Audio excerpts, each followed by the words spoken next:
What if I told you that everything your parents taught you about money? Was it wrong? What if the reason 90% of people struggle financially isn't because they don't work hard enough, but because they've been programmed with a wrong financial blueprint from childhood? In 1997, a man named Robert Kiyosaki published a book that would go on to sell over 40 million copies worldwide and completely revolutionize how millions think about money. That book? Rich Dad, Poor Dad. And today, we're diving deep into why this controversial masterpiece continues to change lives nearly 3 decades later. But here's the thing, this isn't just another book summary.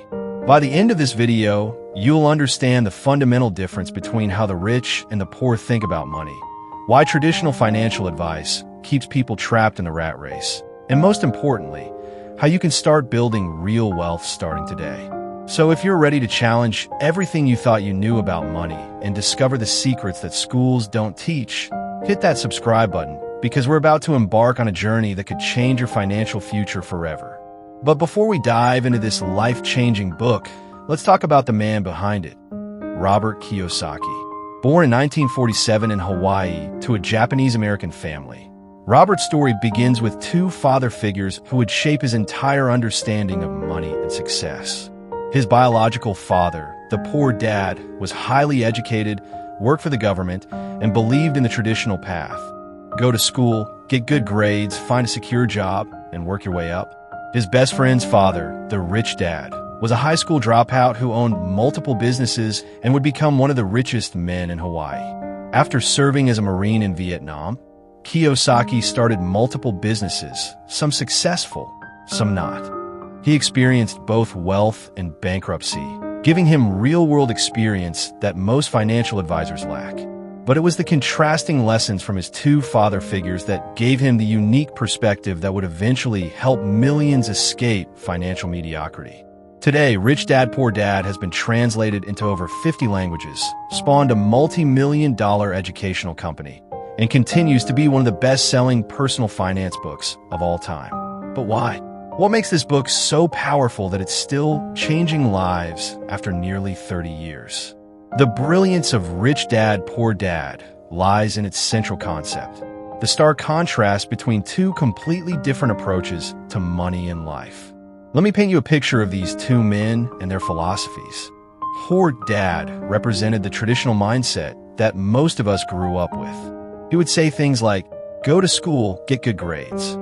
Find a safe, secure job with good benefits. Work hard and you'll get ahead. Our house is our biggest investment. I can't afford it. Money is the root of all evil. Play it safe, don't take risks. Rich Dad, on the other hand, had a completely different philosophy. He would say, learn how money works. Work to learn, not to earn. Mind your own business. Your house is not an asset. How can I afford it? The lack of money is the root of all evil. Learn to take calculated risks. The results? Poor Dad, despite his PhD and government position, struggled financially his entire life. He worked harder and harder, but never seemed to get ahead. Rich Dad, with less formal education but superior financial education, built multiple income streams and achieved true financial freedom. But here's what Kiyosaki realized. It wasn't about intelligence or work ethic. Both men were smart and hardworking. The difference was their financial IQ and their fundamental beliefs about money, work, and wealth building. Now, let's talk about one of the most eye-opening concepts in the book, the rat race. Kiyosaki defines the rat race as the endless cycle of working for money, spending money, and then needing to work more for money. Sound familiar? Here's how it works. You get a job, you get paid, but then life happens. You need a car to get to work, so you take a car loan. You need a place to live, so you get a mortgage. You want nice things, so you use credit cards. Suddenly, your expenses match or exceed your income, and you're trapped. Even when you get a raise or a promotion, what happens? Your lifestyle inflates to match your new income. Bigger house, nicer car, more expensive vacations. You're making more money, but you're not getting ahead financially. You're just running faster on the same hamster wheel.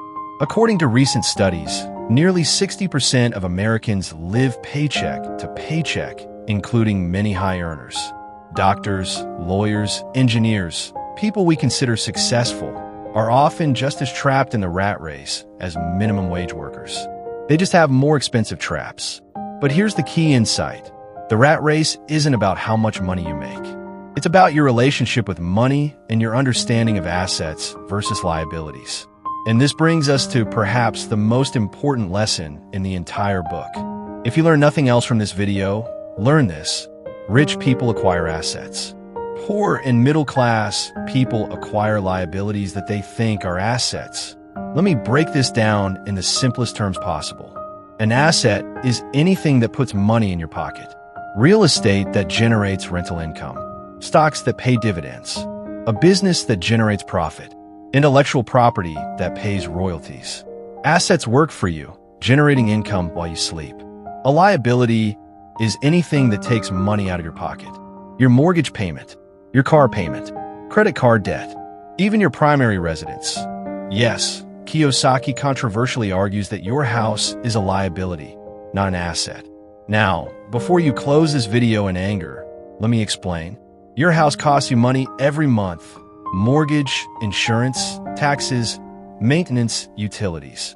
It doesn't generate income. Yes, it might appreciate in value, but you can't eat appreciation, and you can't pay bills with it unless you sell or refinance. The rich focus on acquiring assets that generate positive cash flow. The poor and middle class focus on acquiring liabilities, often finance liabilities that create monthly payments. They work harder to pay for things that take money out of their pockets. For example, let's say you have $50,000. Poor dad thinking says, put down on a bigger house. Rich dad thinking says, buy a rental property that generates $500 monthly profit after all expenses, or invest in dividend-paying stocks, or start a business. Over time, this difference in thinking creates dramatically different outcomes. The person buying liabilities gets deeper into debt and more dependent on their job. The person buying assets builds passive income streams and moves closer to financial freedom. Now, this doesn't mean you can never buy a nice house or a nice car. It means you buy them with income generated from your assets, not from your job. You let your assets pay for your liabilities. One of Kiyosaki's most powerful concepts is the cash flow quadrant, which shows 4 different ways people generate income. Understanding this quadrant is crucial for anyone who wants to build real wealth. First, we have the quadrant employees. These are people who work for others and trade time for money. They might be well-paid professionals, but they're still dependent on their job for income. If they stop working, the money stops coming. Next is the S quadrant, self-employed or small business owners. These people own their jobs, but they're still trading time for money. Doctors, lawyers, consultants, and small business owners often fall here. They might make more money than employees, but they're still trapped if they can't work. The B quadrant represents big business owners or business systems owners. These people own systems that generate income without their constant presence. Think McDonald's franchise owners, tech company founders, or anyone who has built a business that runs without them. Finally, the I quadrant investors. These people make money from investments, stocks, real estate, businesses they don't operate, intellectual property. Their money works for them. Here's what most people don't realize. Not only do the right side quadrants, B and I, offer more freedom and scalability, they also offer better tax advantages. Employees and self-employed people pay the highest tax rates, while business owners and investors have numerous legal ways to minimize their tax burden. The goal isn't to judge any quadrant. All are necessary for the economy. The goal is to understand where you are and decide where you want to be.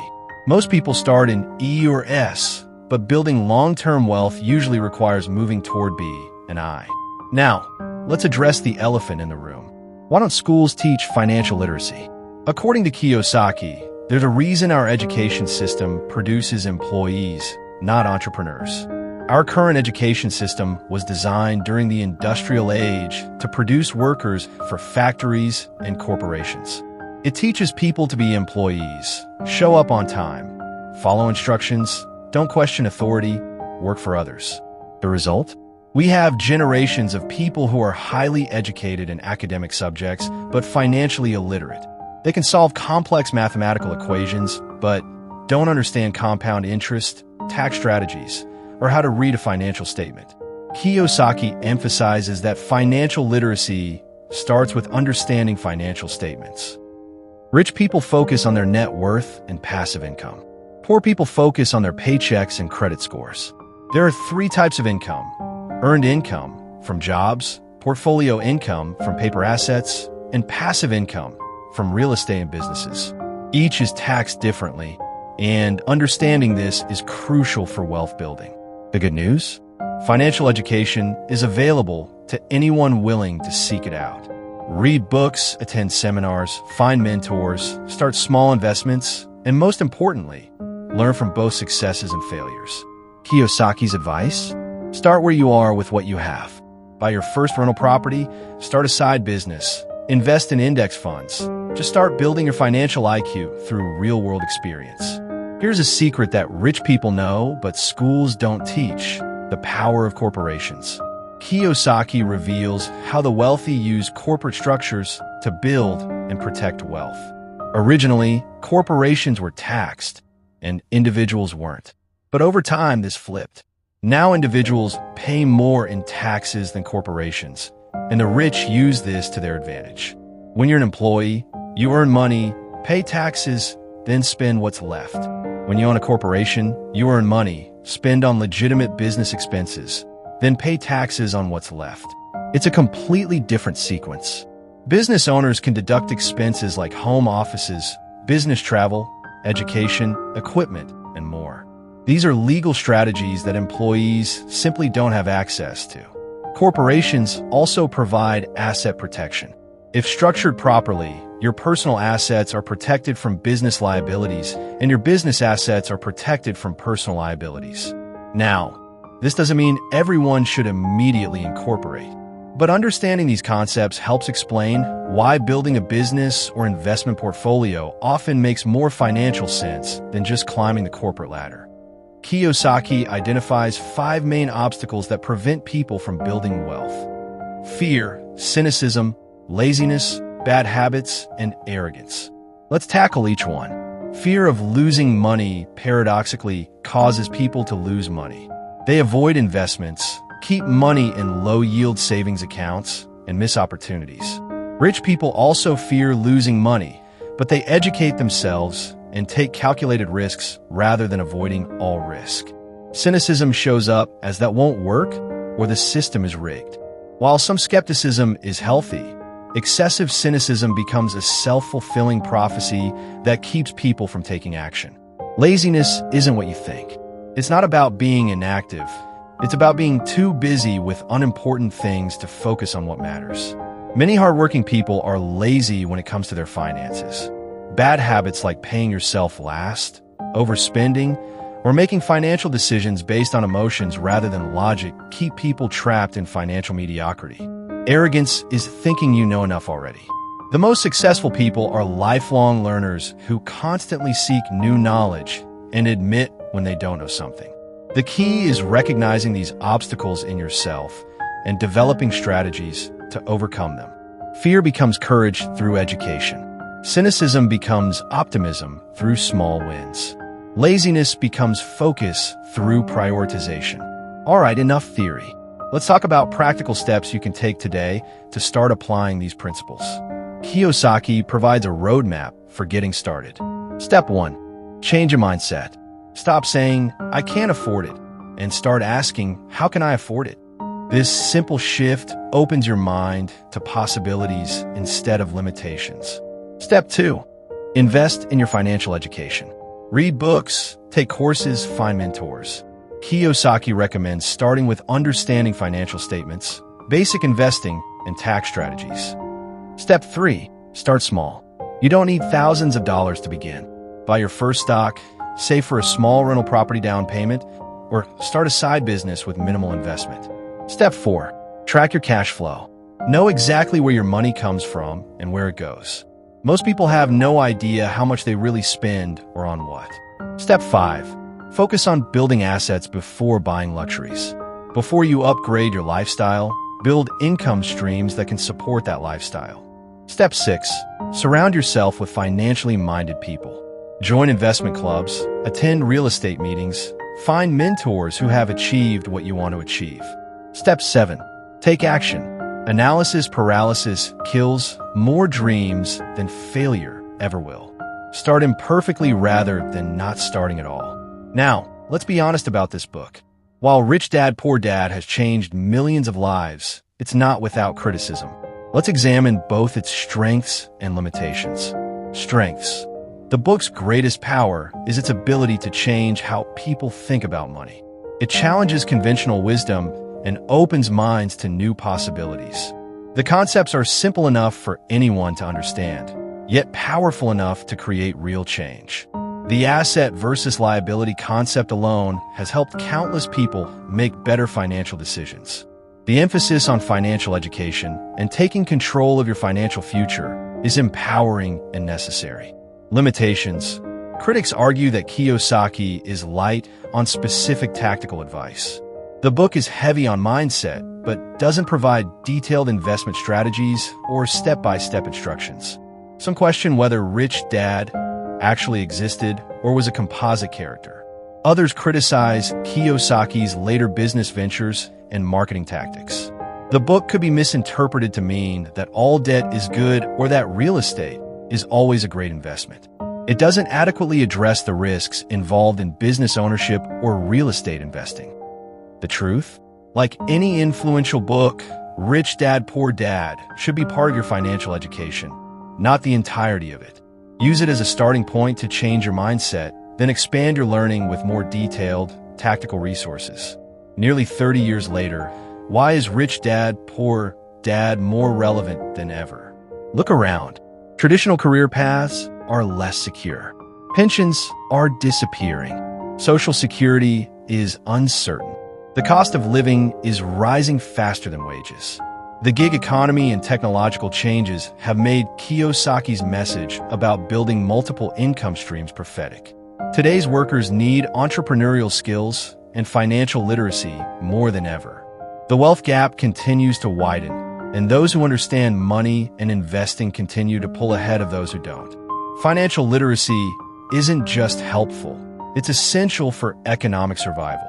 Technology has made many of Kiyosaki's recommendations more accessible. You can start investing with apps, launch businesses online, and access educational resources that weren't available when the book was written. The specific tactics may evolve, but the fundamental principles remain true. Build assets, increase financial IQ, create multiple income streams, and think like an investor, not just an employee. So here's what I want you to take away from Rich Dad, Poor Dad in this deep dive.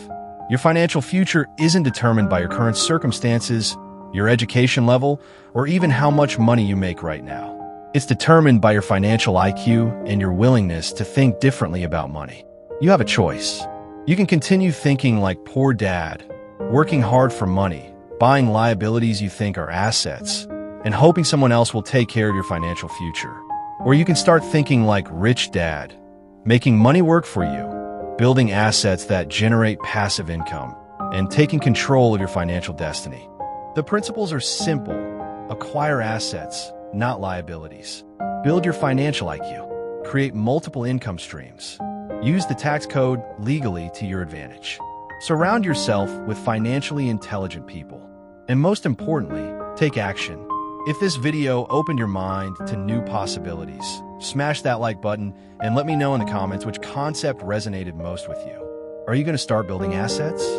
Focus on financial education? Change your mindset about money? And if you want more book summaries and financial wisdom that can change your life, subscribe and hit the notification bell. We're building a community of people who are serious about financial freedom and creating wealth the smart way. Remember, the best time to plant a tree was 20 years ago. The second best time is now. Your wealthy future self is counting on the decisions you make today. So what are you waiting for? It's time to start thinking rich.